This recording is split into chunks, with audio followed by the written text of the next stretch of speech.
Si certaines légendes japonaises ajoutent douceur et beauté à leur folklore, d'autres sont bien plus glauques et sinistres. Dans l'épisode précédent, je vous avais conté l'histoire du Tengu, une divinité mineure seulement malfaisante selon les croyances bouddhistes ou si l'on se rapportait à la culture chinoise.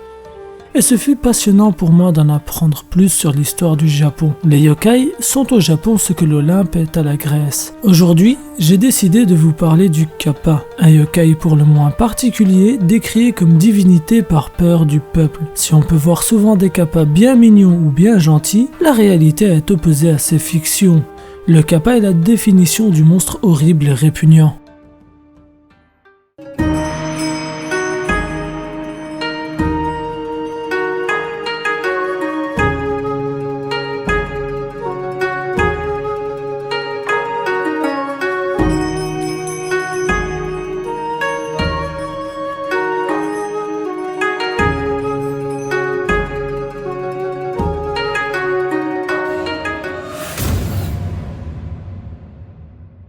Le kappa est un yokai japonais, très popularisé et modernisé dans la littérature et autres formes de divertissement de notre époque. Se présentant comme un amphibien à forme humaine, on lui attribue une personnalité vicieuse, joueuse, qui aime tromper les humains. Souvent, le kappa est associé au kawataro, signifiant littéralement enfant de la rivière, et considère ses farces comme des jeux d'enfants. Seulement, l'histoire nous décrit une toute autre définition de ce yokai.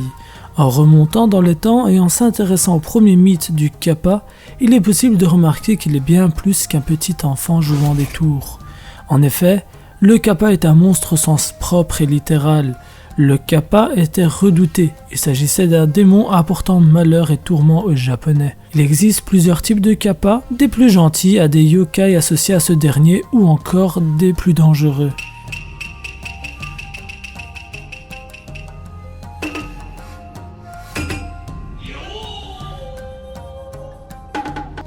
Ces légendes nous sont décrites à travers des contes que je vais vous partager. Le kappa. Les premières légendes parlaient d'un monstre découvert dans la douve Benkei, lors de jours de pluie. Trompé par l'apparence du kappa, mesurant à peine 1 mètre pour 40 kg, souvent confondu pour un enfant, la personne se faisait tromper et essayait de sauver ce dernier pensant qu'il se noyait. À ce moment profitait le kappa pour attirer l'humain et le noyer. Les personnes ayant survécu au yokai décrivaient le kappa comme un monstre de puanteur. Le kappa n'attire pas seulement des hommes, on lui attribue aussi le meurtre d'enfants, de vaches et de chevaux. Avec une cruauté surprenante, le kappa retire les entrailles de ses victimes par l'anus, après l'avoir attiré dans l'eau. Il serait aussi responsable d'avoir détruit des champs d'aubergines et de concombres. Tellement apeuré, le peuple japonais l'a élevé au rang de divinité et lui faisait des offrandes afin de calmer le yokai monstrueux. Le kawataro, aussi appelé le kenmon, il est souvent associé au kappa lambda, à juste titre. Seulement, certains contes diffèrent dans leurs légendes et descriptions. Le kawataro est un yokai à l'apparence d'un enfant avec une peau rougeâtre, des cheveux noirs raides en coupe au bol. Ce dernier est déjà plus gentil que son confrère, et il est capable de se montrer bienveillant et d'aider ceux qui portent du bois sur leur dos. On raconte qu'il se faufile dans les maisons, sans porter préjudice aux autres. Lorsqu'ils étaient repérés, ils partaient et ne revenaient jamais. Auteurs de farces, ils aiment tromper les promeneurs. La nuit, ils l'accompagnent et disparaissent après l'avoir laissé quelque part. Le suiko. Le suiko, aussi appelé tigre d'eau, est un genre de kappa beaucoup plus grand et effrayant que le kappa lambda. Aperçu très rarement, il vit dans les rivières ou la mer. Une fois par an, il entraîne quelqu'un dans l'eau. Après avoir vidé la victime de son sang, il rend le cadavre à la famille. Seulement, cette dernière est dans l'incapacité de rendre honneur à leurs membres décédés, puisqu'ils ne peuvent pas faire de funérailles.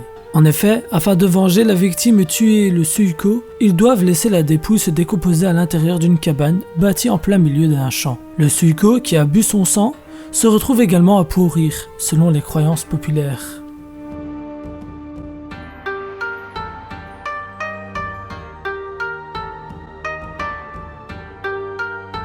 Le kappa est donc un yokai pour le moins plus maléfique et malveillant que les inspirations littéraires des temps modernes. Il était redouté.